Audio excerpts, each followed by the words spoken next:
You will know the stuff I love because I wear it every day, or it shows up in my videos again and again and again and again and again and again. I think it can be a bit of a minefield trying to find new things, getting some recommendations of the things that other people have tried, and I've tried a lot of stuff in my time. This podcast is brought to you by Redwings Horse Sanctuary and Equilibrium Products.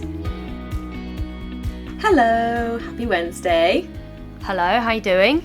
Good, how are you? How's your week been? Yeah, good. Shoulder's still pretty bad. No one can see this because it's a podcast, but I'm actually sat here with an Equine LTS boot on my shoulder. Equine LTS is light therapy. We're actually going to talk about equestrian products today, so this is actually a great starting point. But Equine LTS is a light therapy where it's like blue light, red light, and infrared, and it's really, really interesting using this myself. So it's a horsey product. You put it on their legs or their back or their joints or somewhere where you want to relieve inflammation, promote healing, reduce discomfort, that kind of thing. And using it myself, I've torn a ligament in my shoulder. Did I say that last week? I think I did. I think so, yeah. It's really interesting because I can it kind of goes through this cycle where it starts and it doesn't feel very nice. It kind of feels like it feels really deep, the heat that goes through it. And it feels a bit uncomfortable. And then it starts to reduce and then I feel really, really nice. So yeah, shoulder's still hurty, but I don't know. It was feeling much better, and then I rode lots of horses yesterday, and it doesn't feel so good again. So it'll be a process, but one of those things. Duchess left today. Duchess. Oh, that means she's going to pop up on the feed at some point. When she arrives, definitely. maybe. I wonder if she's arrived already. Maybe not. No, I don't think she will have, because she literally left at lunchtime today, and Annie said that she was going to update me. But I specifically asked her for a video of her returning to the mammoths. Cute. To be going back in the herd with all of the others, because, I think that's going to be lovely. I mean, I did actually cry when she left, and I just find that so difficult. She really bonded with her stable neighbour, and they went in the field together, a lovely mare called Sky, and they were really calling for each other, and it's a really hard thing. Animals feel so deeply, and I think when we don't give them that, credit, they are so sentient, and when you see parting relationships like that, they're really calling out for each other, where are you going? Oh, I don't know where I'm going. It just really gets me. I really feel for them. Because you can't tell them. No, I did try and explain it to her, and Annie obviously is so knowledgeable and lovely, and it's going to be such a wonderful home, and Duchess will settle very quickly, I'm sure, but it is still something that plays on my mind, and I don't think of it so much in these circumstances, I know this is the right thing. I think that's important to say. I can't believe how quickly I've cried in this podcast. Jesus Christ. Every time we send Amy the edit, she's like, who cried? When? Yeah.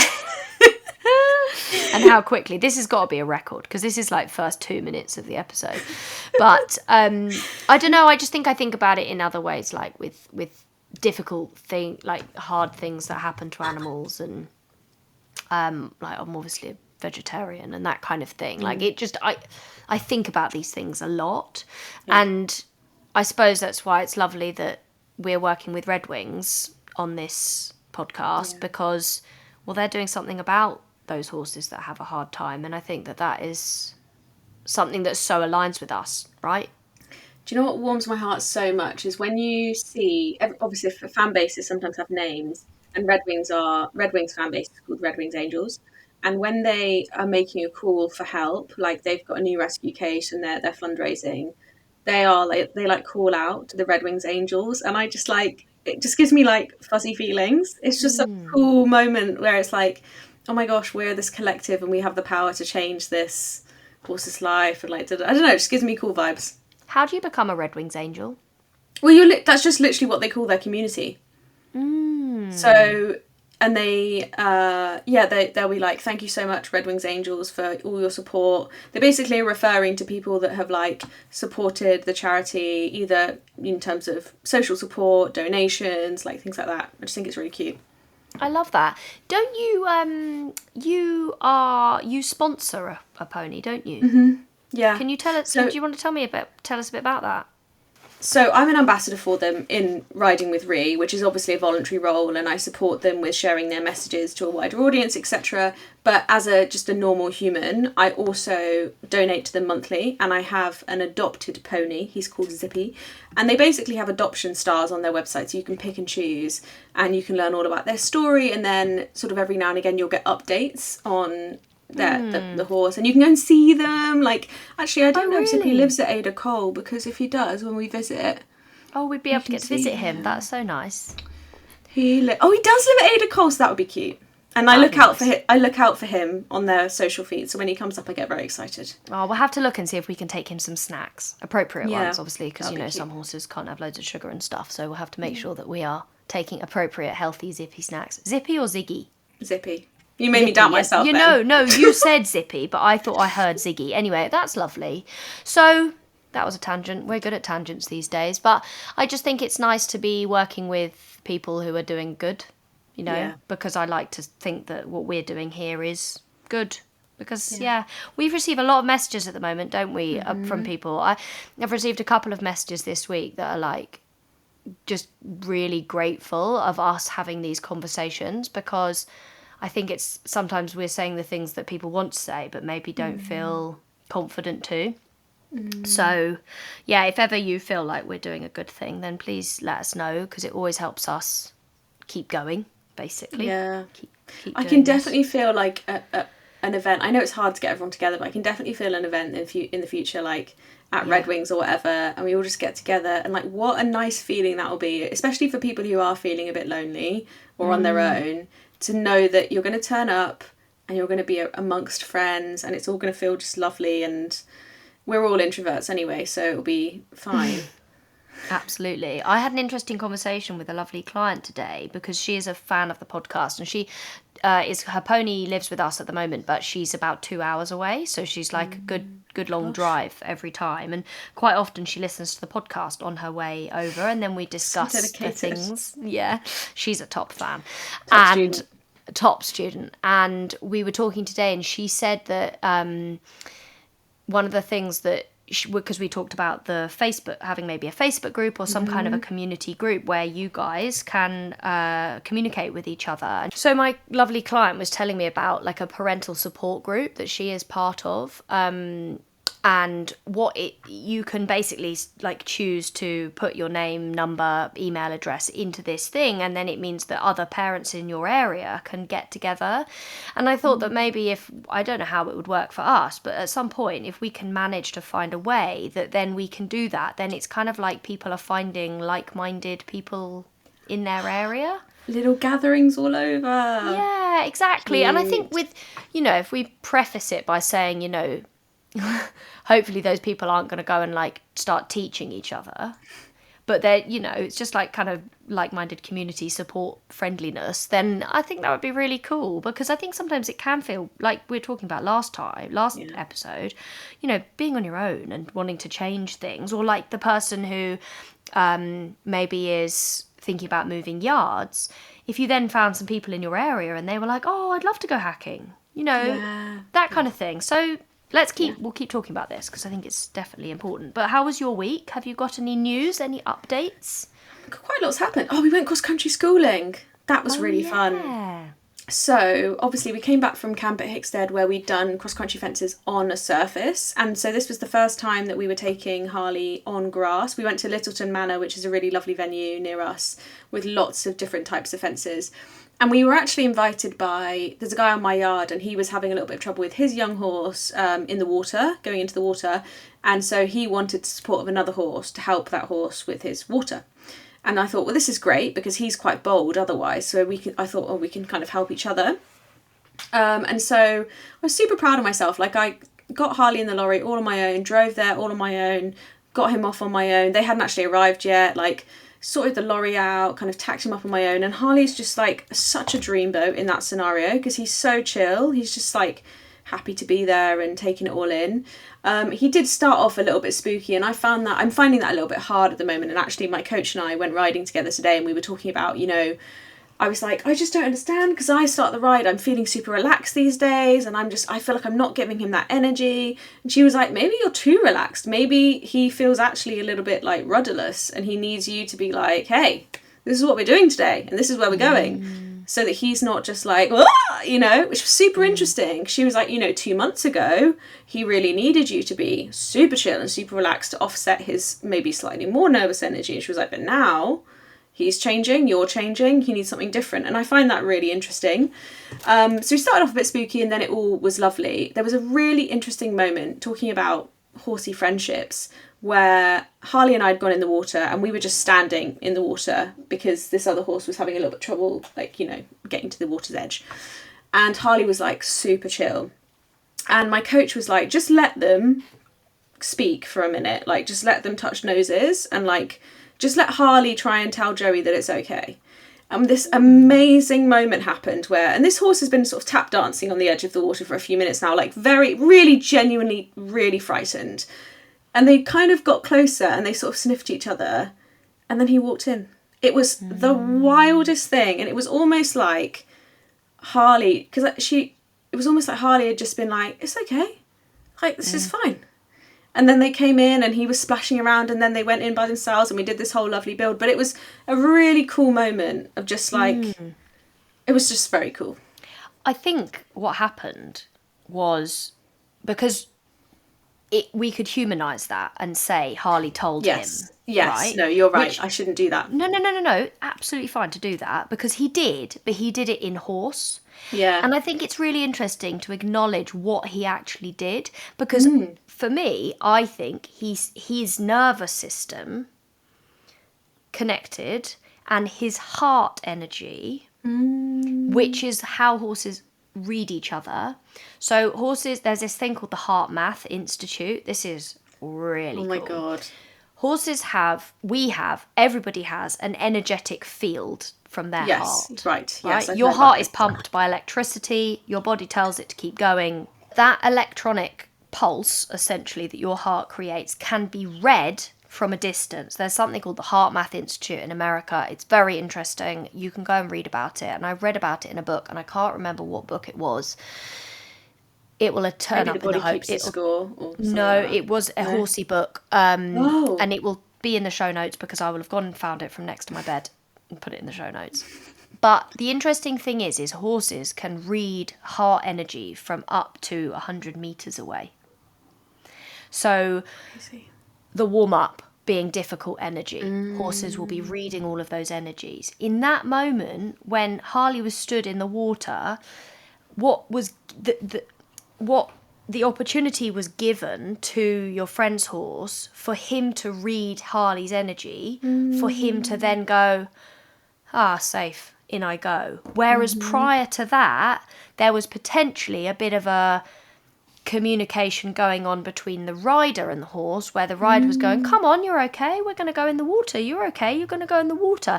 And because of that communication, he potentially wasn't then aligning with Harley's communication, which was saying, hey, come here, I'm safe. So often when people say to me, my horse is really dysregulated, I'm really struggling, one of the questions that I'll ask them is, what are they gaining from other horses? Because if they're not getting regulation from other horses, they're going to struggle to be regulated on their own. Yeah. Oh my gosh, I love that so much. And actually it played back in as we carried on. So Harley and I got a couple of leads over a couple of logs, because Harley was looking at lots of things, and obviously there were a couple of horses the next field over, and he was like, well, the horses everywhere, and just sort of generally it's a lot of being energy, a bit spooky. Yeah, and it's first time there and feels different and whatever. And so James gave us a lead over a couple of logs and then down a step, and it was a really nice, because I was like, I actually could do with a lead. This is really nice for me. Yeah. And then we ended up doing it on our own. It was really lovely. So that was wonderful. I'm looking forward to going back, and I've actually booked our first clear round away from home, which it's going to be cross poles. It's super small. Perfect. But it's such a big deal for me, because months ago we were there doing dressage, or maybe I went with my friend, she was doing combined training. Either way, she was like, oh, you know, my friend, as we left the yard, my friend was like, oh, you're going jumping? And I literally went, you got to be joking. I was like, I literally would vomit. That's literally what I said. I remember you telling me about this, yeah. I was like, there's no way I can jump away from home like that. I just can't. And then eventually I did it in an arena high. So now to do it in a scenario where there's other people and stuff is just like very cool. I'm quite proud. There was something that I wanted to say when you were saying these things, because I love hearing about your journey with Harley Boy, because it's so interesting, because 6 months ago, your goals were really different. And something that is really important that we often need to remember is that reason often, like, you're not saying this at this point, but sometimes you have said this, like, you feel a little bit like stuck in where you are, or feeling like things are a bit difficult. And a lot of the time it's just because we're always moving the goalposts. Yes, 100%. And You actually, forget how far you've come. Yeah, you forget that 6 months ago you were having difficulty just going out for a hack, even in company potentially, or Cantering. Literally cantering. I didn't want to canter at home. Like, yeah. And it's so important, you know, shout out to you guys on the other listening to this, the same as Rhi, like, just remember that the progress you've made is so important to acknowledge. Like, they say, oh, you should only ever look back to see how far you've come. yeah. And I think that's such an important thing. Like, remember that you've changed the goalpost, and that's why sometimes you don't feel like you've made any progress. But actually, the reality is you've made so much progress, your goalpost has just kept moving. So, yeah love that. 100%. Nice. Yeah, love that. So we're gonna have a different conversation today about those are a few of my favourite things. Right, Mary Poppins. No, that's the wrong musical. Why? What did you say? Because I said Mary Poppins and it's not Mary Poppins. It's I think it's The Sound of Music, isn't it? Yeah. When the dog bites, when the keep going. bee Go on. stings. When I'm feeling sad, I simply remember my favourite things. And then I was going to go for the high note. And then I don't feel So bad. The best part about that is it will be totally out of sync because we're singing at different times. Traumatic. That will have been the worst bit of listening anyone has ever done. Everyone's just turned us off, or they're laughing their heads off because we're a pair of absolute nutcases. How to move forward. And then total silence. I know how to get started. I want to talk about something that was in the Equestrian news this week. Oh yes, go on. Bow, bow. That was the breaking news sound. What was the sound you just made? Bow, bow. You know, like BBC News when it goes off on people's phones. It's just so unhinged. It's because we're recording in the evening again. Evening recording. I'm a bit hot as well because I won't tell you why I'm a bit hot. But anyway. So in the news this week, there has been a lot of talk around the horses at Kentucky in the eventing over there. High level eventing. Is it a 5-star? I think so. Yeah, it's big. Big jumps. Big jumps. Top of the sport. But there has been a lot of talk, and no specific name calling has been made, but there's been a lot of talk around horses in the trot up having very atrophied backs. Now, I will explain what atrophy is. Atrophy is essentially muscle wastage. And what it looks like is like a shark fin wither, where it really, really sticks up. And the reason I wanted to bring this up, because A, it's topical, but B, I would like to shed some light on how I learnt about this and why it is so important to me. Both of us are very passionate saddle people, aren't we? Oh yeah. God, I've spent so much on saddle fittings. Could have bought another saddle. Really? That's interesting, isn't it? Well, but if I added it up, I think, yeah, because we've had it so often. If he had words, would say, thanks so much. I really appreciate you. Because I've had terrible trouble fitting saddles, specifically for a horse called Zora. She is a bit of a funny shape. She's got a big rib cage, and she pushes her saddles forward because she is tubular with a forward girth groove. She's not got much of a waist. She looks like she's got quite a flat-ish back. When you were showing the video on stories, is that accurate? Yes. Yeah. It's very wide. And she's a warm blood. She's Oldenburg. She's got skinny little legs, and you would think that she'd have a skinny little rib cage, but she does not. She is broad. And the problem that I've had is I had tried to put like standard saddles on, and I'm going to call certain group of saddles French saddles. Now, they are not actually all specifically French, but there's a good group of French saddles. The names are, they sound French. I'm not going to be naming names, but you can put 2 and 2 together and work this one out for yourself. If it sounds like, if you read it out in a French accent, it would sound better, then it's French. And the problem that we have with these saddles is they have very few tree types. So you'll find that top riders will be riding multiple horses in the same saddle. Now that is because if they had 4 saddles, they actually would all be pretty much the identical saddle, maybe with slightly differing widths.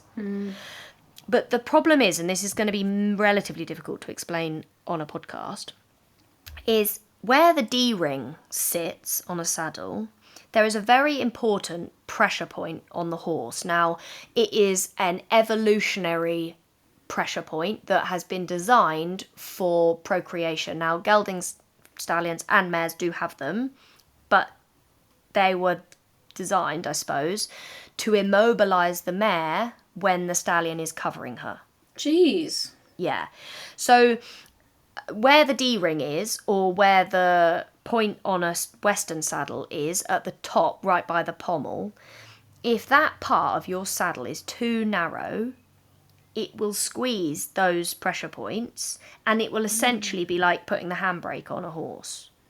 Now, I listened to a very interesting podcast with a man called Jorken Schließ, I think his name is, on the Dear Horse World podcast. I highly recommend people going and listening to it. It's super interesting. You can watch the episode too, and then you get a better explanation of what I'm about to butcher.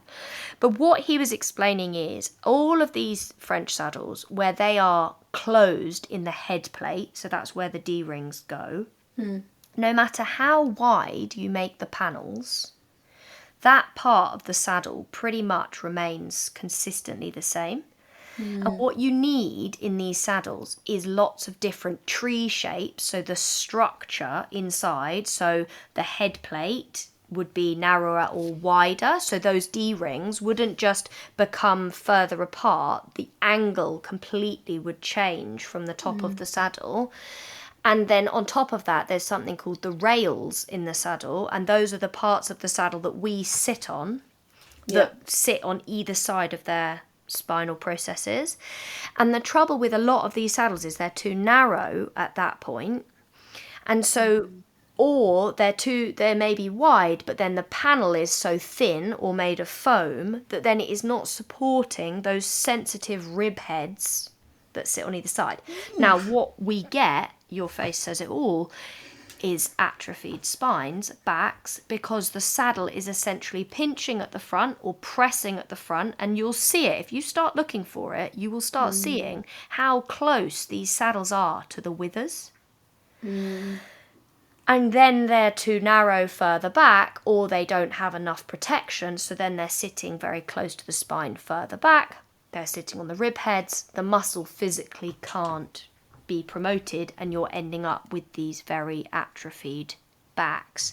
And I thought it was interesting because I've gone on this whole journey with Zora where we have had saddles that haven't worked. They have been fitted by these French companies, and I have ended up damaging her back, had to recover her back. There was a time when she had real dips in her muscle and stuff, never so much towards the front actually, but more at the back where they weren't in the right place at the front, so then they sat down too much at the back.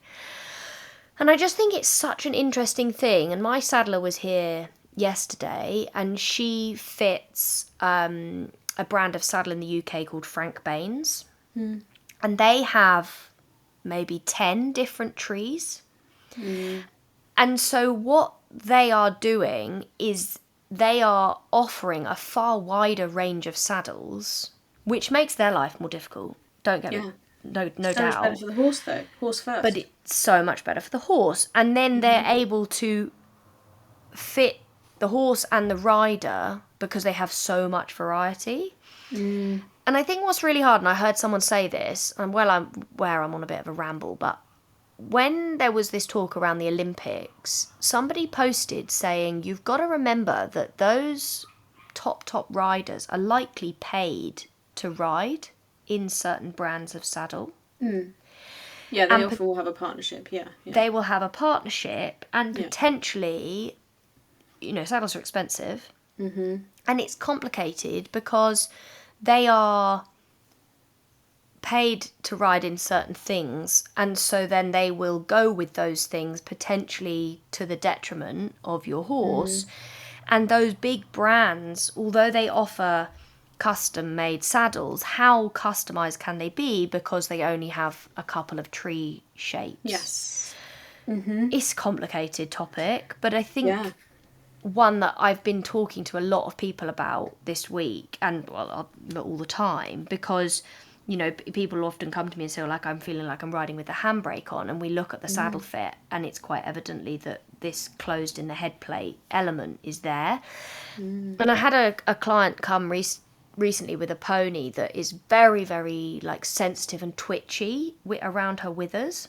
And when we looked at the saddle is very narrow at the front. And I do actually think this pony has scarring to the tissue, and that's why. And we had the saddler yesterday, and when we picked up one of my saddles, the first one, she was like, no, I can't let you put that on, scooting away, walking away, drawing up in herself, like cinching her body up. I encouraged her to stand still so that we could look at the saddle on her back. We're not riding her, we're just literally placing it on. Put the saddle on, it was literally like she went, oh, okay. And then we put another one on, that one wasn't quite right. We put another one on that my saddler had, and she didn't react at all because it was like she had realised, okay, actually maybe this is going to feel okay. Then we picked up the saddle that they had and went to go towards her with it. Straight away, same reaction again. They smell the change, they know they understand the intention, whatever it might be. They're so sensitive and aware. Yeah. And we could hardly put that saddle on her back without her being super reactive again. And I just think, their saddles are such an important thing. And I think sometimes, like we were talking about last time, we have to believe our professionals. Yes. Right? Yeah. But I do think if you are in this situation and you're like, okay, well, I'm believing my professional, but my horse is telling me something very different, then just you've got to challenge that, because as a collective community, we've got to be able to say, you said it's good, but actually the horse is telling me something different. Can we find a better solution? You have a very good situation with your saddle, right? Because it's quite changeable. Would that be fair? Well, so I use Louisa Cuomo, who does her own range of saddles, and she, like you said, has multiple trees. And Harley is really difficult to fit, particularly, one, because he's growing so much, he's changing all the time, but also because he has huge shoulders, quite a short back that you could actually put a saddle on, and then the bottom of his back, or the back of his back, sorry, where the back of the saddle goes, comes down a little bit. Especially when he was younger, and especially when he goes croup high, he becomes very difficult to fit. And so finding a saddle that could sit on that, she tried like quite a few trees, just being like, she has the trees on their own before the saddle to try and find the right shape. And she was showing me, it was super interesting. She took the time and she was like, can you see how that tree is going to end up doing this? And I'm like tilting my hands. And she was like, can you see how this tree would end up doing this? It was like, and she was like, can you see how this is really narrow? Like, it was really cool to see the structure. And that was when she first fit him. And literally I've had her out like every 3-ish months, maybe sometimes more. To your point, like sometimes I've gone in the stable with the tack and he's just turned away from me. And he never does that. So when he does, I'm like, okay, this is him telling me he's not comfortable. Or I've looked at the saddle and I've been like, it's a bit out of balance. We need to rebalance it. But it's really hard. Like Louisa and I have had conversations about the saddle where I've been like, I don't feel like it's fitting me the best that it possibly could. How do I find the balance between what fits him and what fits me? And it's hard because, and to be fair to her and, you know, fair play, I've been like, can I just buy a dressage and a jump and be in a better position? And she's like, I really wouldn't recommend that you buy 2 of my saddles right now, because in a year's time, they're not going to fit and you're going to have to change them. And that would be a waste of your money. And so, you know, fair play, because some saddlers would be like, yeah, crack on. And there's an element of balance with that. But also, just to, you know, shout out Equitex. Obviously, I was a customer of theirs before I ever became an ambassador, and I did it because Woody was so asymmetric.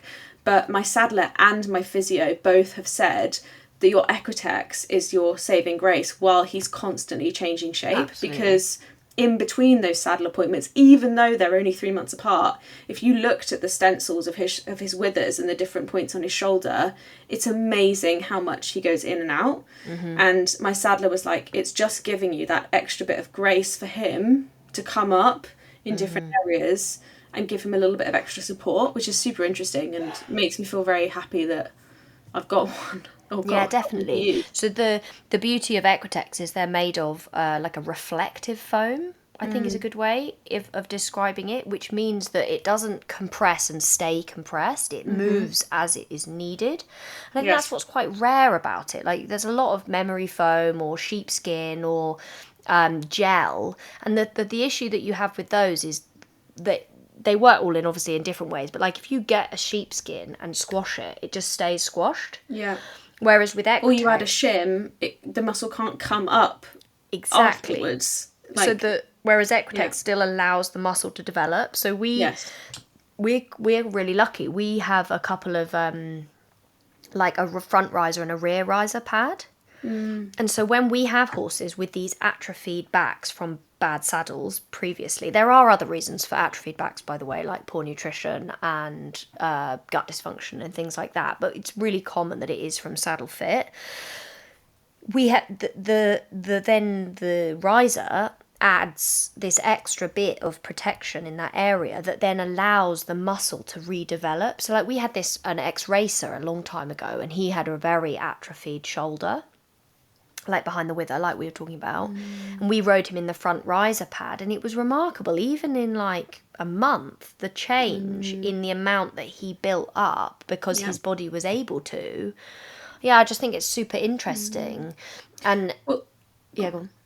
Well, on the same topic, I know she listens to this podcast as well, because when she's doing her appointments, she listens. But I, last year for Harley's birthday, I think that's how I justified it to myself, to be honest, I bought him a bespoke bridle, because he's actually, since I bought him, he's gone from a size full head collar to an extra full. So he's really grown everywhere. I didn't even know that, this sounds really dumb now, but I didn't know that their like head screw when they were between 5 and 7. I just presumed that their head was their head and that the growing happened elsewhere.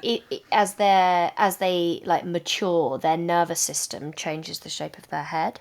Oh my God, I did not know that. But have you ever met if you ever meet a person that is chronically stressed and then you meet them after they're chronically stressed and they're no longer chronically stressed, their face will have changed shape? I did not know that. So when we are really stressed, we look kind of sucked in. Everything is like on the midline, because protection is like, I could run off at any point, so let's be super tight all the time. Everything is drawn in, and then as you relax, everything loosens, and so you become wider. Same with horses. Okay, well, I love that. And yeah, so I bought a bespoke bridle, and it wasn't cheap, but it was the most amazing experience, and I don't regret a single moment of it, because I found myself buying bits and pieces of tack to try and fit different parts of his head, and just always feeling like it just wasn't comfortable for him. And I can't remember the signs. It wasn't anything big, because he's not that kind of horse, and I hopefully would never let him get to that point, but there were just subtle things that I was like, he doesn't like this bridle, like he does not like it, and the reins weren't long enough because his neck's quite long, and all these things. And so she came out and she showed me, we like put my original bridle on, and she was talking through the different nerves on his face. She did loads of measuring. She showed me, what does she call it? Oh, she's going to be screaming at the radio. She's got a horse head. I can't remember her name. Sylvia. I think it's Sylvia the horsehead, and she shows you how the different nerves interact and stuff. Super interesting. And then you get to choose all your colours and your patterns and the types of leather. It was just an amazing experience. And now when I put it on him, I feel really good because I'm like, I know that this is sitting in the right place. It's all these subtle things like under, what's that, their jaw? What's that muscle called? Not muscle, germ bone.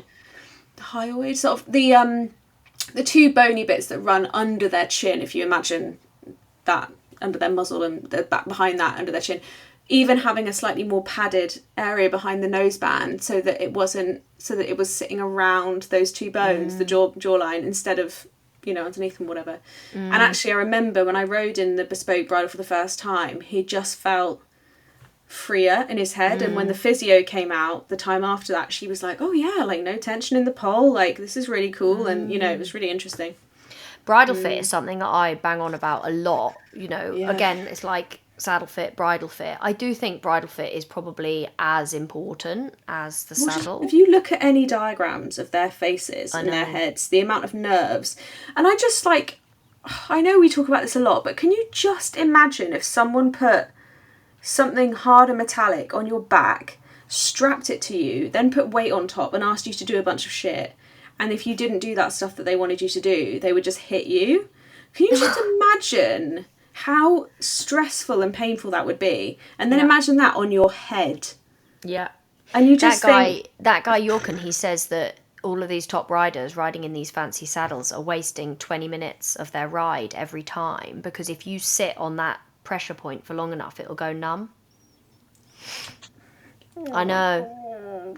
Yeah, and I know, and I think it's so hard because we as a collective community, it's important that we talk about these things because we can do better. We don't have to stop riding horses. I'm not saying that. There is solutions to these problems. Look at us. We're succeeding. We don't have horses with atrophied backs because we're doing the right thing by them. And the point on the bridle, so that is, I love that you can go and get a bespoke bridle. I think that's fantastic. Yeah. Not everybody has the budget for that. Absolutely. And I have a solution, thankfully, for this. Please there say are two companies that allow a similar, more than two, three. I'm going to shout out 3 different companies. The Horsemanship Saddlery. They are my top of my list. I have worked with them many, many times.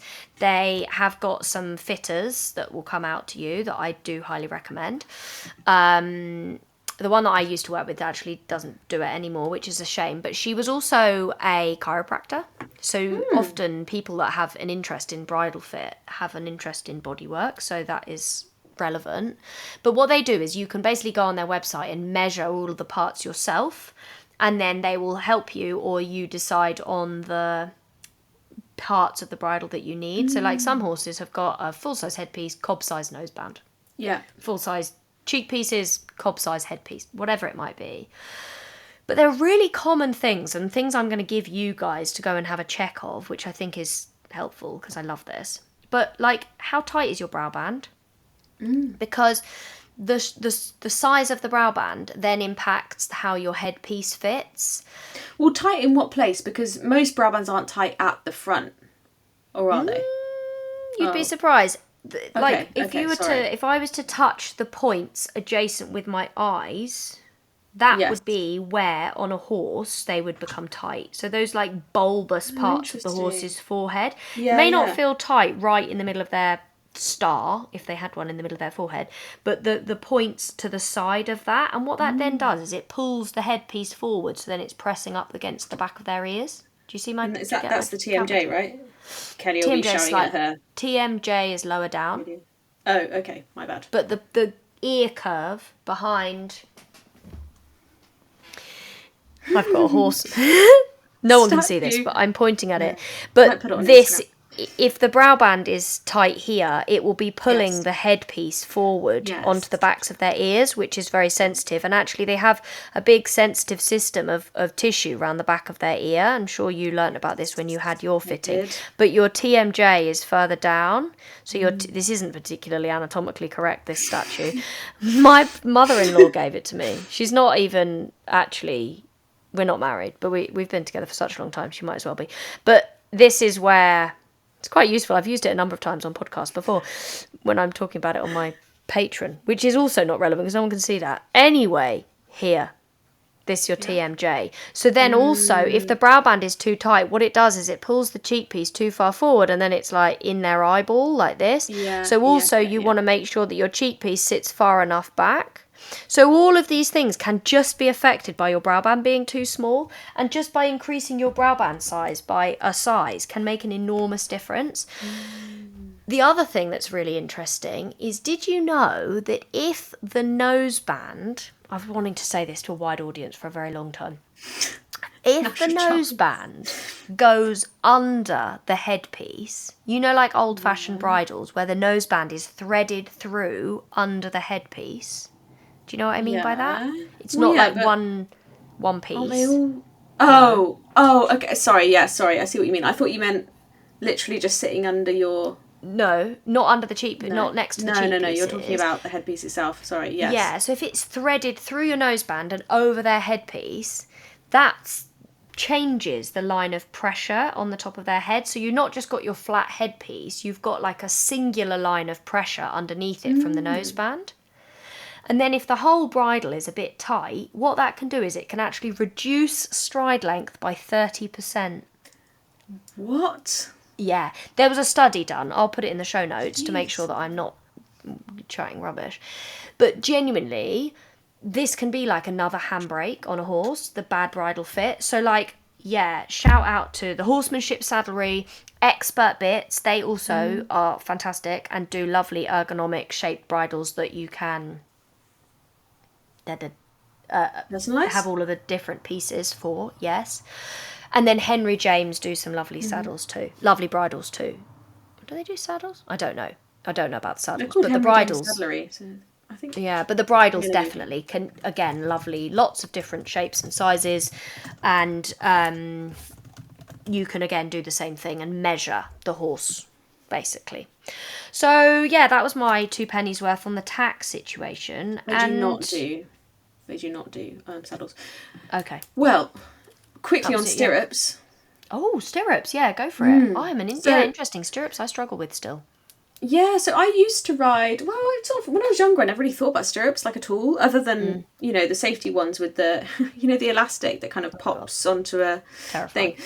And then I rode in Springers for a long time because when I first bought Harley, my coach was riding him once a week, and she rode in Springers because she had a previous injury, and so she would always. Do you mean the ones with the rubbery bits on the side, so the the kind of slightly flex. Yeah, exactly. Springers with a bit of flex, and so I rode in those to make it easier for her when she was riding Harley, and then it must have been last summer.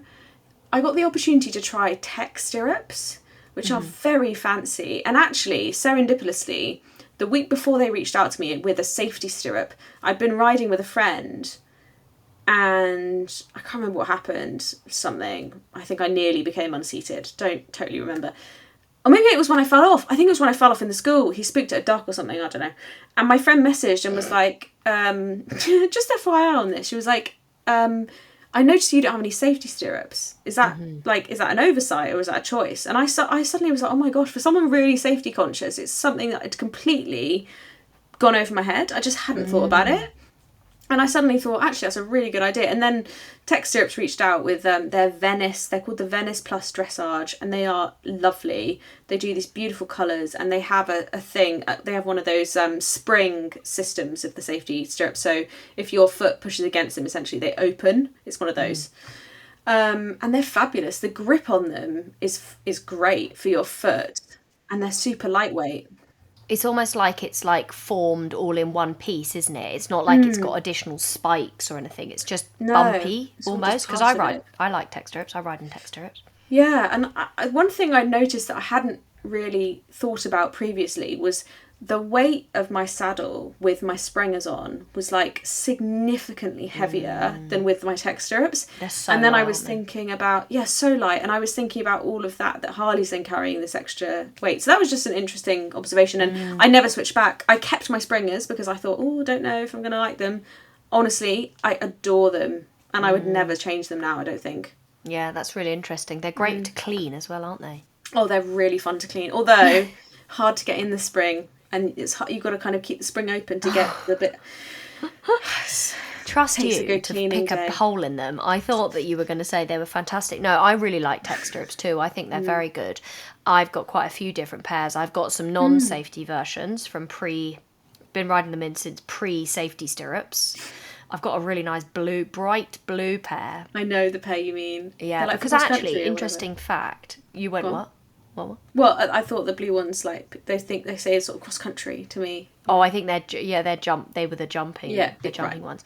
Fun fact, my fiance is actually a equine salesman, essentially. Yes. So he sells equine products. You make yourself really mysterious. Yeah, like he's got one of them salesman. dodgy, like he's like got a one of those coat dodgy with coats. watches. Yeah. Poor George. I love that our poor George. I love that our brains went to the same place. But like, if you saw my house, there's quite a lot of stuff in it. And at one point, he actually, I don't know if he ever sold tack stirrups, but he maybe was gonna or did via someone else anyway. So I got the opportunity to like test them out when they really were early days. He now works with another brand that has their own stirrups, so I actually ride in some of those. Those are Sam Shield ones. I actually really like those too. They've got a safety element, so I jump in those because I don't have any tech safety ones, but I tend to flat work in. Yeah, I should say actually, on the tack stirrups front, they are quite expensive. Like, they're a bit of a spenny buy. I think.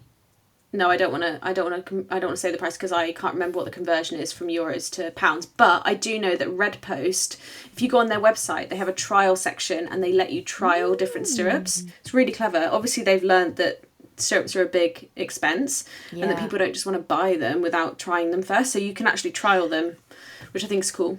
I think it's really important to say, like, obviously we're both aligning. This isn't, by the way, some of we may discuss some products today that are sponsored, and we'll be very clear when we do discuss that.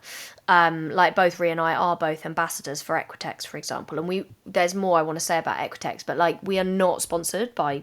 I'm not sponsored by tack stirrups. Were you gifted those to try? I was gifted those, and then I've just stuck with them for a year now, which I think is it's also just an aside when you're looking at influencers. I know that there's always a bit of worry over like when people use a product, and sometimes what will happen is you get a product, you love it, you love it for a little while, and then something happens and you're like, I don't love this anymore, and you stop using it.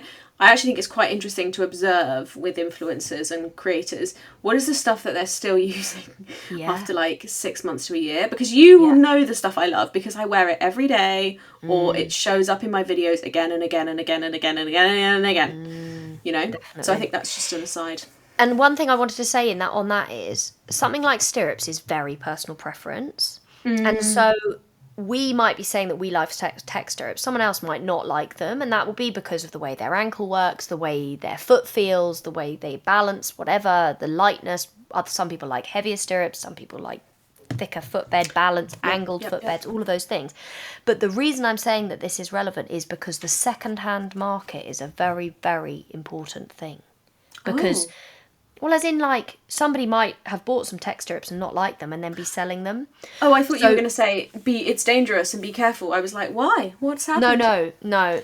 I think it's important to say that these are the kind of things that resell very well. Oh, 100%. I bought the Springers pair that I bought them secondhand on Facebook Marketplace. Yeah, there you go. So, I buy things secondhand a lot of the time, and I encourage people to do so because there's, people will buy something, it won't quite work. They'll, move on to the next thing. More sustainable too. It is. My Pico dressage jacket, I bought that secondhand off eBay. It was like 50 quid. And it was the first jacket I'd ever bought myself since I was like 15. And the jacket I bought when I was 15, me and my mum went to a shop and it was in the sale rack. And I think I got it for my birthday. And we bought it a little bit bigger so that it would I'd grow into it, as one does. Oh. And I never grew out of it. I did a story once, and I showed through the years of me just wearing this jacket on various horses. I still wear it now. You are it's the blue one with gold buttons. Yeah, I love that. You bought quite a similar replica. Well, I bought a blue one. I have the blue one with the gold buttons, which is the one I've had for 15 years, and then I bought a black one with silver buttons, which is the Pico one. But I kind of want it. I wish it was navy. I bought it to go with the black hat, and I don't like the hat, which is such a first world problem because I'm lucky enough to work with Champion, so I get a couple of hats to try. And I don't like the black one now. Love So that. I just stick with navy. Me and navy are friends. So it's that's a good what colour. I say. Yeah. It's a good colour. But yeah, Pika on eBay, you can get some really nice show jackets. I recommend. Yeah. One day, Rhi, I would like you to treat yourself to a more technical one. A more modern technical fabric, because the breathability of a modern jacket is quite something. I'm very fortunate. I wear Sam Shield because George is Mr. Sam Shield in the UK. Yeah. I actually now would not ride in any different hat because I really They're do beautiful. love the shape, the feel, the lightness, the quality of the safety, all of those things. But I do, the technical fabric is, because when it's super hot and you're sweating in a cotton bin bag, you want a bit of breathable fabric. I have to say, and this is kind of embarrassing, I didn't know that show jackets had gone technical until I was at an event and I saw a couple of people in them, and I knew one of them, so I was like, "Can I like feel your jacket?" Not like creep, but I was like, your arm? "Can I touch you?" And I was like, "Wow, it's like a sporty fabric." It was a complete revelation, and in fact, I told you on the last podcast that I was going to do my next competition in tweed because I wanted to wear my green stock. My tweed jacket is also ancient. It's a Harry Hall that we also got secondhand when I was like 14, and it's going to be like 26 degrees this weekend, and it's just like, it's really thick and old. Like, it is old. Yeah, so if you're a brand that sells a show jacket, help her out because she is suffering.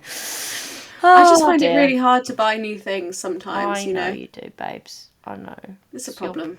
Yeah, but also we could all learn a little bit from you because there's nothing wrong with those jackets. That's true. They're just You're a bit only hot. wearing them for a short period. You're just a bit sweaty. Yeah. If you can smell her at a show, it's because her old jacket's old and she's had it since she's 15.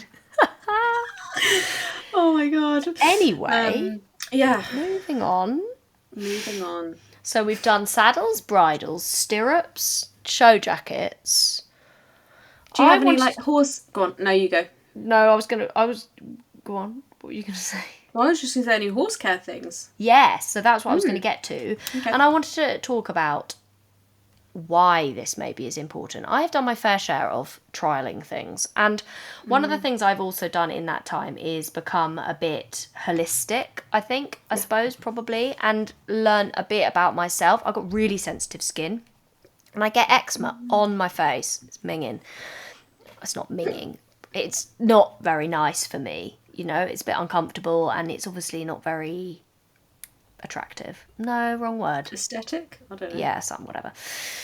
So I've had to learn about the things I put on my face, and I have tried a fair few things, and please don't send me your suggestions because I have found good solutions. I actually now use a skincare brand that I found at my local farmer's market. Oh my gosh. I know. What's it called? It's called Natural Skincare, Natrl, and they are really cool, and I tried them out, and then actually because I gave them a shout out on Instagram, they gave me some. So we do work a little bit together now, but they're just lovely people that are really local, and they, you know, it's all above board. They make it to standards, but it's vegan, it's not tested on animals, it's not got any chemicals in it, and it has mended my skincare. Like, it's the only thing I put on my face, and it has natural SPF in it, which is people can shout at me at that like that if they want. But I have really struggled to find SPF that doesn't make me get eczema on my face. Yeah, because it's a blocker, isn't it? Essentially, yeah. So it ends up being quite. Yeah, it gives me, because I don't get eczema, but I get spots, even though I'm at the age I am. And yeah, I also find that SPF just not very lightweight, and always makes you, even if you take it off at the end of the day and you're really careful, it just clogs you up. Really, really difficult. But also, swings and roundabouts. Like, what's the price of skin health? I have learnt about being natural, basically, and then it got me thinking about the horses, and I was thinking, what are the things that are in the products we use? And there are some big brands out there that have very effective things like fly spray, for example, but when you find out where the factory is or what company is aligned with it in human world, you're like, not so gravy. And like things like, I've had a couple of horses that have had like negative reactions to DEET, for example. Oh yeah. And that's quite a common fly spray thing. I used it for a long time, and most horses were fine, but some did have a reaction, and then you're like, okay, well, I need to go and find an alternative. So I want to give a shout out to a product I've used for a long time now called Goodbye Flies. Have you heard of it? Yes, I have, but only because of you. Oh, okay. And it's really interesting. They have a shampoo and a grooming product that also acts as a fly spray. But it works in a really clever way because it builds up. So you don't spray it on their bodies. You put it on a damp cloth and you rub it on. And it builds this build up of product on their skin, but it's totally natural. And it is a really good solution to midges and mosquitoes and horseflies and black fly, all of the different types of flies, if you use it in this built-up way. So some people would use it and be like, well, it didn't work. And it's because you have to use it progressively all the time. So like, I'm there banging on at the girls, like, did you put flies? Did you do the fly spray? Did you do the Goodbye Flies? Because it's this product build-up, and then you use their shampoo, and then both things work together. But it's totally natural. And the nice thing about that is, sometimes we don't know what the chemicals are doing. I think that's a big part of it, right? We don't know how DEET is affecting them, or we don't know how these, like permethrin is another one, which is really effective, but it also does make their skin fall off. Jeez. And like if you read the contraindications on the packet, it's like, wear gloves. If you get it in your eye, go to A&E straight away. And I'm like, oh. Do you know what? I have to say, I have a point on the natural thing, but I have to say it's not always something I think about. Like I use a fly spray that definitely isn't natural, and I really like it, but then I'm sort of like, I'm like, God, I've never thought about it before. I've literally never thought about it before. The one time I did think about it was I was in a tack shop looking for some new saddle soap. I'd run out and I was like, oh, what's out there? I want to look after my nice bridle and my nice saddle.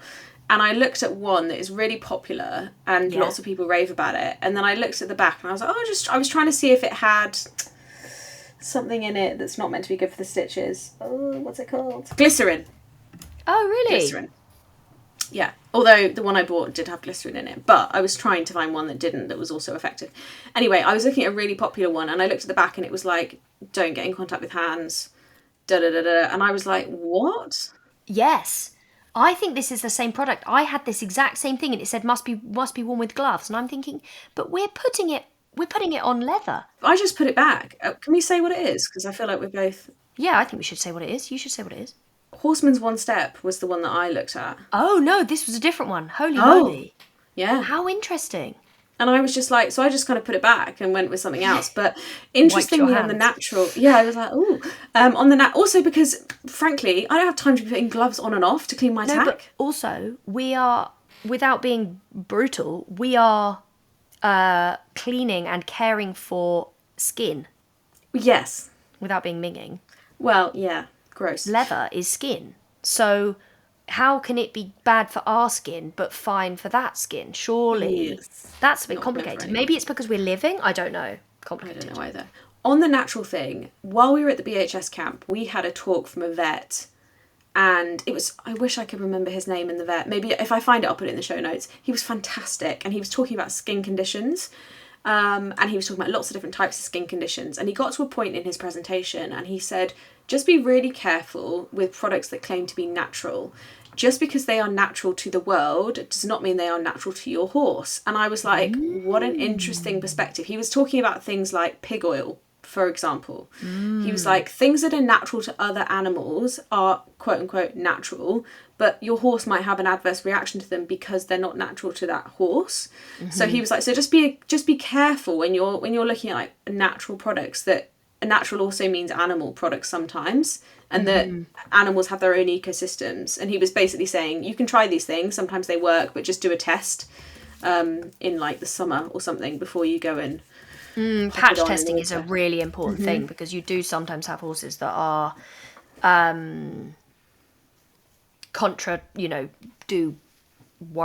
struggle with certain things. I've also found with some products, I just looked up what pig oil is. Oh no, okay. Pig oil and sulfur. Go on. There's two, yeah. I looked up one, and it's a byproduct of raising pigs for food. The fat extracted from pigs, specifically the hard solidified fat, has been used for various purposes, including cooking, baking. and as a skin lubricant. But now I'm seeing it to prevent, originally is a mineral oil. Well, it was I'm meant to be interested like in a this. barrier, isn't it? That was the. Yeah, but is it actually made of pigs? Battle's pig oil, which is one of the most common ones, is a mineral-based oil, not actually made from pig fat. So that's good. There you go. Keep an eye. But I've also found there's Did you know, some. like, there's a, Kevin Bacon, hoof grease? Yeah, yeah. That's made of animal fat. Is that what it's called? Bacon. Don't know. No, I think that was just someone's name. But that's really interesting. Coincidence. Yeah, that is interesting. It's kind of like us eating bone broth. Oh, Similar. yeah. Okay, Similar kind of thought process, I think. Interesting. Yeah, but on the natural front, like I've had stuff I really like and stuff that I just feel like it doesn't work as well. Yeah. I'm trying to think of an example. Like Honest Riders do a mane and tail elixir, for example, that is good, but I still prefer like Plait It Up from NAF when I'm plaiting. They also, however, do some shampoo bars, which I really like, but also I find using a hard shampoo bar hard on their, like some horses don't like it. Yeah, that's really interesting. I've had a shampoo bar, fantastic piece of equipment. It was really good. And then I've had others, horrid, because they don't foam, they don't go soft enough. Yeah, right, you can't, Yeah. But then I mean, that's being super picky. It's like, those bath bombs from Honest Riders, they are bloody lovely. They've got this one. You like those, don't you?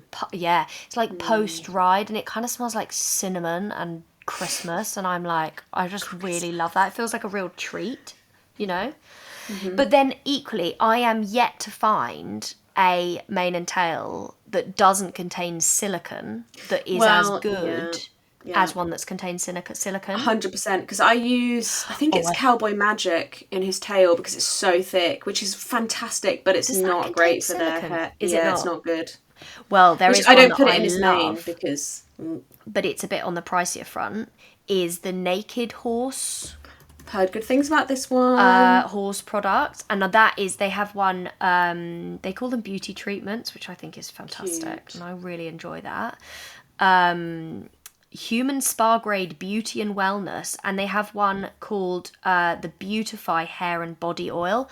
This is bougie, but it is lovely, and I really, really do rate it. You put that in a bit of hot water, and it's like, it's got Abyssinian oil, argan oil, and jojoba seed oil, and then it's got a couple of other things, but it's really minimal number of ingredients. You want to treat someone and buy them a lovely birthday present, that is such a nice thing to do. Do you know what's also a good gift? It's my birthday on Tuesday. Oh, okay, noted. I'm joking. I wasn't wanting to say it, but I just thought I'd say it because I'm like, anyway. Yeah. Another good gift, because it's on the spenny side, but I absolutely love them. Or do what I did originally, which is to buy one brush at a time, and then I ended up working with them and it was wonderful. I love them. The exclusive sell them, but they're actually HAAS brushes. Yep. Oh my gosh. I just, life-changing. Honestly, if the barn was on fire and Harley had already left and I had to pick what I was going to take in my hands, that would be the first thing. My box of brushes. I adore them. They are gorgeous and they create such an incredible shine. It's unbelievable. And the reason they're good is there is a process to them. So each brush does a different thing. That's why you get the shine, because they actually end up clean at the end. It's really fun. And for someone who loves cleaning, it's an extremely fun activity, because you just go step by step. Mm-hmm. And it's like, this brush is going to get the dirt from underneath the coat. This brush is going to... And then when you get to the shine section... It's a beautiful experience, because you've already done the undercoat and this, your horse is half asleep, and you put that first swipe across, and it goes... It's gorgeous. Does it come with the sound effects? Yes. They're that good. But they are lovely, and they do different ones. Cherub comes out of your grooming kit and just is waiting and then goes... at the time when they start glowing in the sunshine. Hilarious. But they do different ones for different colours, and it's really cool. It's really cool. I first bought one of their, I think it's the coconut fibres brush, because Woody had so many stable stains, and they did a pretty decent job. They didn't completely get it off, but it did a pretty decent job of getting rid of stable stains, considering it's a brush. I bought some coconut fibre sponges for tack cleaning the other day. Because we go through a lot of feels tack quite cleaning sponges. abrasive. Yeah, well, they do have a scratchy side, which when you're cleaning the grease off is fine. Yeah. But obviously you don't use that side on like the top of a saddle, but you might use it on like the underside of the noseband or the inside of their reins when it gets a bit like greasy and minging. But yeah, they seem to work quite well actually. I know it's May, but should we talk waterproofing or like good coats? Is that out of season? I just feel like you get wet a lot, and I have thoughts on that too. People talk a lot about coats, don't they? And there have definitely been a few that I have enjoyed throughout the years. What's your go-to coat? I'm trying to remember the name of the company. Hang on. Well, I'll tell you my go-to waterproof trousers were, again, why all my clothes are either like things from Toggy or things I've had for like 15 years. It's becoming a bit of an awkward pattern. They're Caramore, and they cost like 20 quid. You can buy them on Sports Direct. They're like straight-legged, and they're just brilliant. Like a waterproof. They're like the waterproof trousers that you wore of Duke of Edinburgh when you were 15. Yeah, they're fantastic. I've had new style. I have done. It's not ideal because they have a little bit noisy. Bit noisy. Well, they're not that noisy, to be fair. But thing is, I've ridden in riding style ones, and they always grip at your knee, and then you end up with a wet knee because it's like a tent. The water's getting through the first layer. So I've always found that they're brilliant. And when I used to work on a yard, they were the only things that would keep you dry. And Revolution Race, that was it. Can you please stop swearing, please, Rhiannon? Sorry. God, that was an insight into Miri as a teacher. Can you please stop swearing, please? Thank you. Well, you've sworn twice now. Sorry. And we're going to have to bleep you out. So well, you can bleep. That's okay. Bleep me, Amy. Bleep away. Before you move on from the trousers, go on, sorry. Please, sorry. This isn't a one-way street, pal. Crikey. What helps with the waterproofing is insulation. So I have got two. Then you just get hot, don't you? If it's cold enough, no, you don't. Well, yeah, okay. As someone who works outdoors for a living, Miri's like, sit down. The Just Chaps, waterproof chaps, are a very, very useful piece of equipment. I wear children's size. Of course, makes them a bit cheaper. They really are brilliant. There is something I would like to try, and I will be investing in before winter. It's the Holland and Cooper riding trouser. Do you know what? I just googled lovely. Just Chaps waterproof, and the Holland Cooper ones came up. They're on sale at the moment. FYI. Are they actually? It's because it's summer and it's not raining. They're £86. Oh really? That's quite a good discount. They've only got medium left though, which might be a bit big for you. No, they'd ride up the old vagine, wouldn't they? You talk about me swearing. Listen to you. Vagina. You can say that. Wow. I'm sure our audience is mainly women, and for those gentlemen listening, if you can't hear someone say vagina, then you probably need to have a little word with yourself. We have a gentleman, not just one, I'm sure there's more, but there's a guy in New York. We have one male listener. Hello. He might have turned off by now, but he's in New York. He lives in, I believe he keeps his horse in, or he rides in upstate New York, which I thought was very cool. And he messaged me on Instagram to be like, just FYI, because we were talking about women. And he was like, I'm a man and I listen. And I thought that was cool. So if you're listening, if you're still listening, I mean, well done, because this has been chaotic, to say the least. But yeah, so I definitely think a bit of insulation helps when it comes to waterproofing, because it's like a 0 gram rug actually isn't very waterproof.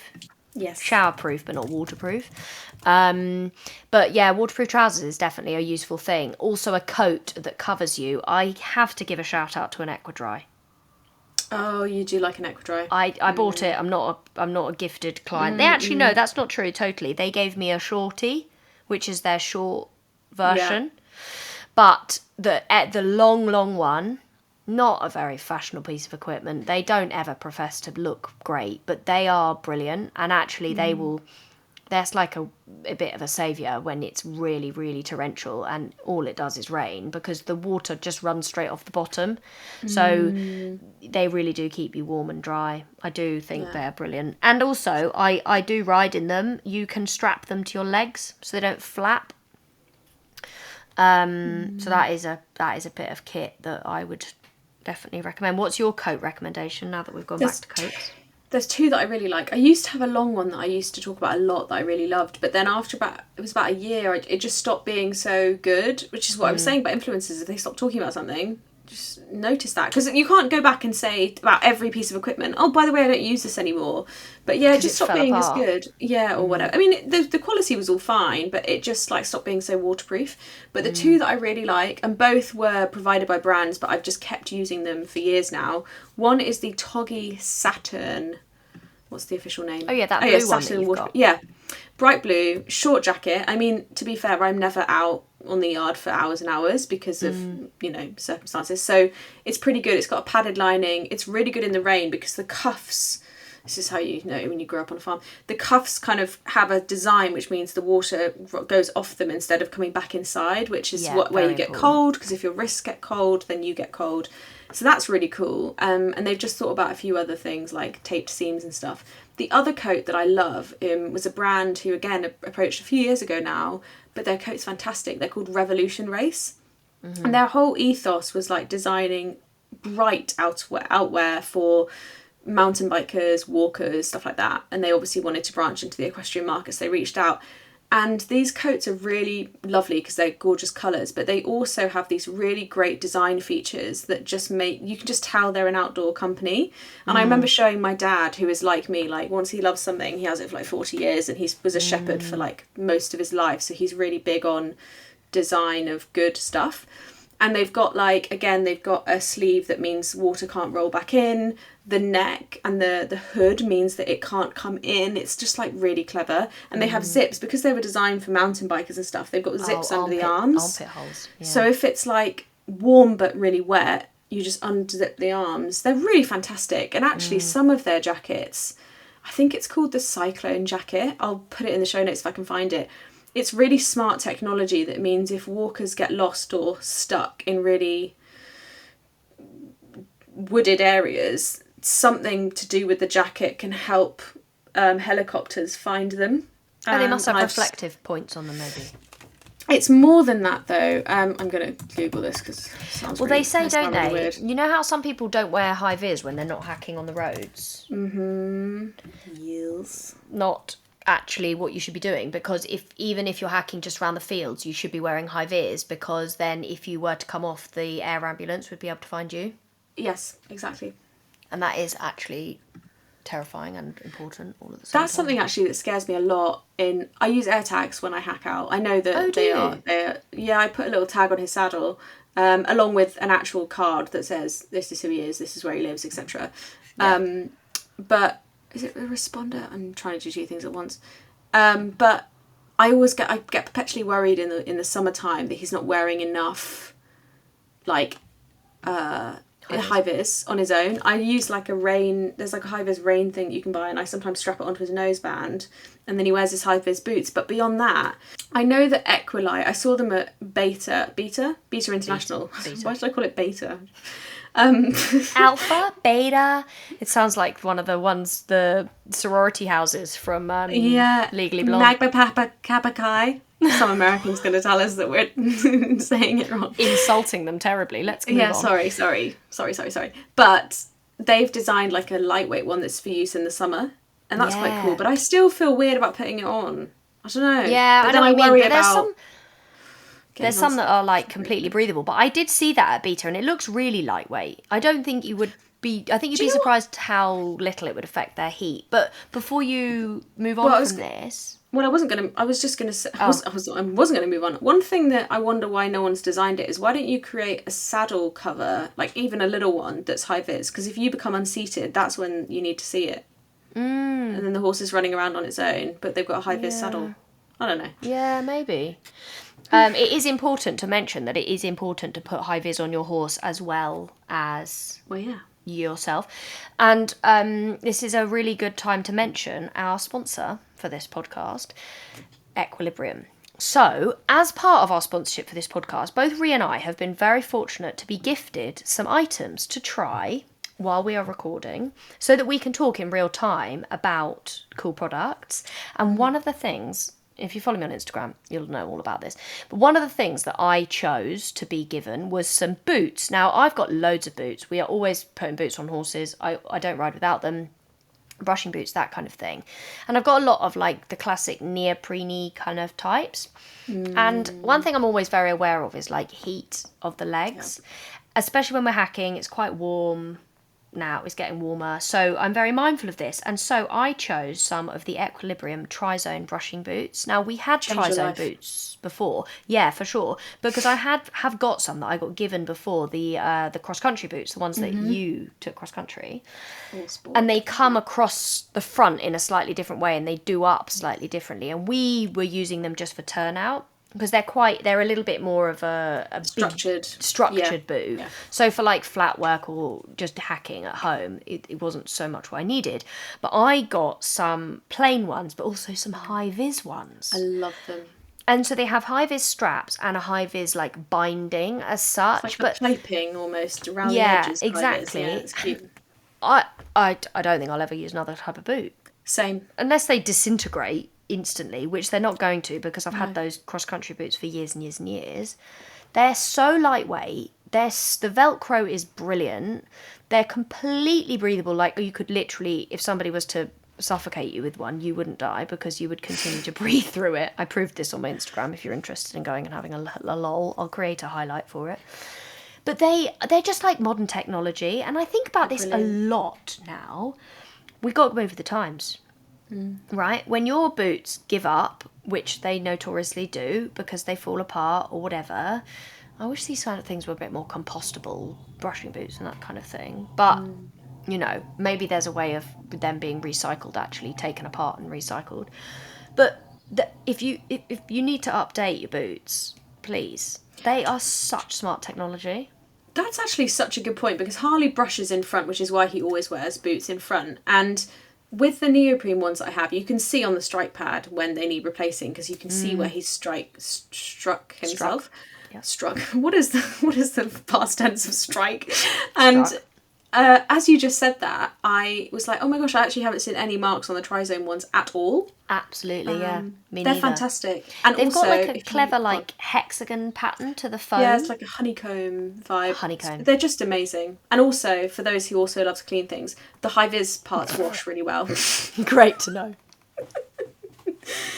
Which is no, but it bothers me when high-vis gets dirty and it won't wash. But it's really a good stand. It's a good important thing when you need to wash, need to clean things. If they disintegrate when you first start washing them, then that's really rubbish. I think that a lot about saddle pads, because Equitex, pulling it back round to them, I know you like talking about cleaning them on the internet, but actually, like, that is a really important thing with equestrian stuff. Like, equestrian stuff gets covered in crap, mud, hair, scurf, sweat, whatever, and if they don't wash well, that is got to be a design feature. So Equitex is great because they don't have any stitching between where they sit on the horse. It means that they don't gather dirt in the same way, and you can essentially brush it off or just like wash it off with the hose pipe. You don't have to have a washing machine. Obviously, having a washing machine speeds the process up because you don't have to physically do it yourself, but you love to jet wash a saddle pad, don't you? I love it. Well, that was one of the, not the only reason, but that was one of the reasons that pushed me over the edge to buy one, is because I can't put saddle pads in my washing machine at home. My partner would leave me, and I used to send them off. Sometimes I'd send them off to like the laundrette, which I know is for some people outrageous, but they get disgusting. And the Equitexes, you can brush them after each use, and when they're molting, super helpful. You can spot clean them, like when you get a hot cloth really really hot with hot steam. I do that when it gets a bit grimy towards the back, and then like you said, you can wash it off, and if you leave them in the sun, they're ready to go again the next day. They look fantastic. They scrub up so well. Yeah, we've had some that we've had for years, like those the half pads that I was talking about that are front risers or rear risers. Oh yeah. I've been riding in Equitex since they came to the UK like 4 or 5 years ago. I still have those saddle pads. Also, a testament to how well they keep their kind of shape and stuff is there's a really fantastic Facebook group called Equitex Pre-Loved. So if you can't afford a new one, or you don't want to invest in a new one, which is completely fair enough, people will sell them, and they definitely are discounted, but they keep their the shape and the what's the word I'm looking for? They look amazing, like structural integrity, and they keep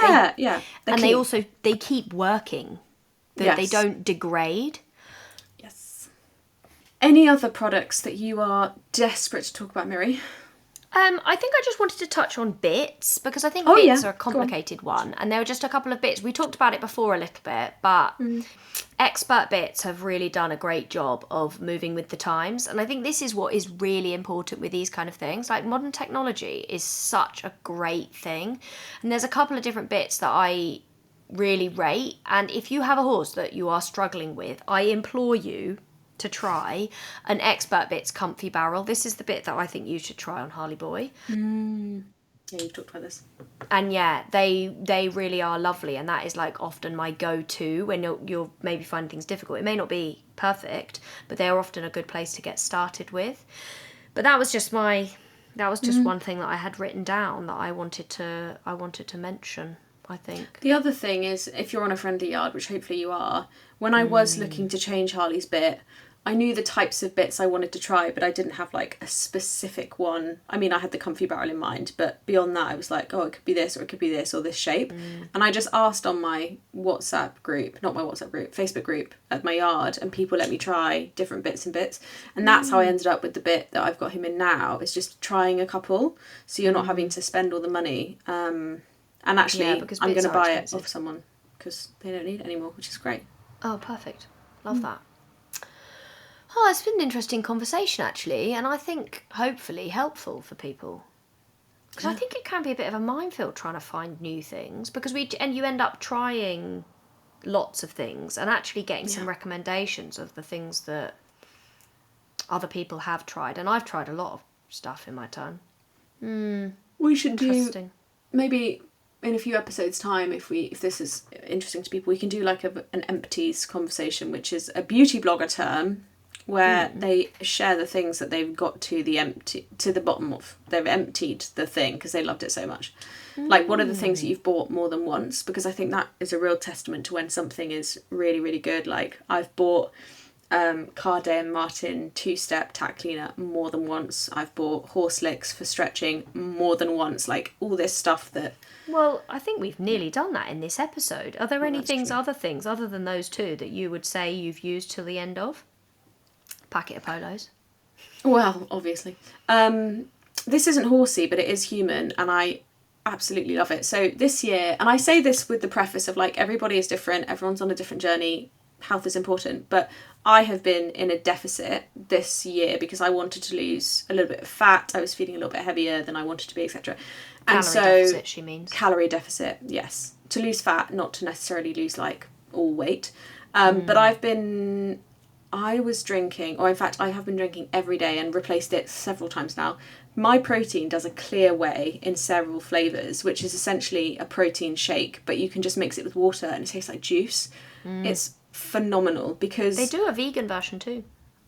They do a vegan version. I personally like the watermelon. It's quite sweet. Oh, delicious. I don't like the peach tea. Would not recommend, unless you like something that's not very sweet. Oh, I do like the peach tea. Oh, there you go. Yeah, not a fan. That's horses for courses for you. But they're great because you can put them in. What I do, I mean, often I'm like, if I'm working from home, I'm like running around all over the place because I'm trying to get a ride in between meetings, then I'm going to the gym, then I'm back here, then I'm meeting, then we're doing the podcast, and blah, blah, blah. And I don't eat lunch very much. I'm not good at taking food with me. I know, bad. But I'll often take a little, like the NutriBullet, whatever they're called, tub. And I'll put the powder in it, and then when I'm ready to drink it, I'll put the water in, shake it, you leave it 15 minutes, and you're done, you're good to go. High protein, I had a protein shake calorie. for breakfast. I try and make it slightly more nutritional. Maybe talk about nutrition at some point, horses and humans and stuff. But maybe we'll do a human one and a horse one. We'll get someone on that knows what they're talking about, because I've got no idea. But one thing I do try and do is eat a nutritionally like complete thing. Yeah.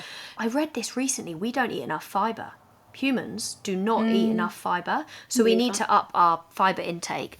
So, for example, when I make a protein shake, I use a vegan protein called Free Soul, and I use the vanilla flavoured one. I don't think it's particularly delicious on its own, just with plant milk or something, because I think somebody tried it and said it was not so delish. But in a smoothie, it's fantastic. So I do a banana, peanut butter, oat milk, ice, smoothie. vanilla, delicious. That is fantastic, and that is a really good meal because then you've got a bit more nutrient in it as well. Another vegan one actually that's really lovely if you want the traditional protein shake style. They're called Sun Warrior, and they do a chocolate. Yeah. It's really delicious, so would recommend that as well. But yeah, Y Food was always quite good at doing nutritionally complete. I tried only drinks. You gave me a bar once. Yeah, I like that. That was nice. I like them. I thought they were good because they were nutritionally complete. The trouble I had with them was that they were quite thick and they were quite sweet. So if you were trying to genuinely do a meal replacement, I found that sometimes quite difficult in the middle of the day to drink like the equivalent of a chocolate milkshake. But they're decent in terms of their composition. Yeah, I think we also want to just give this information by also saying that this is part of a nutritionally balanced diet, and you need to be a bit, careful of like meal replacement things. Yes, I think these things are good. Nutritionists. So. No, this is good for just additional help. Yeah. But anyway, I mean, ultimately that is ultra processed, so you still need to have all your non-ultra processed food. 30 fruits and vegetables a week, Mr. Tim Spector says. He's a very clever human nutritionist man. Invented that Zoe thing. Oh yeah, it's quite controversial, that, isn't it? Yeah, that is actually controversial. But I do think that the validity of 30 vegetables a week is definitely a good one. Yeah. Anyway, I feel like we've run out of things to say. Yeah, we've run on a bit, haven't we? This was fun though. Yeah, it was fun. I'm enjoying these chattier topics. Yeah. We'll maybe have a guest on next week and talk about something a bit more educational again. But I think, education comes in many forms. It does. I was gonna make a joke about not from us, and then I thought that wasn't a good joke to make because we have things to say that are useful. Yeah, don't. But I've said it now. Don't degrade your ability to be useful to people, Rhi, because I do think this is cool. Anyway, lovely chatting with you guys. Yeah, Thank you so much for listening. We'll see you next week. Bye. Goodbye.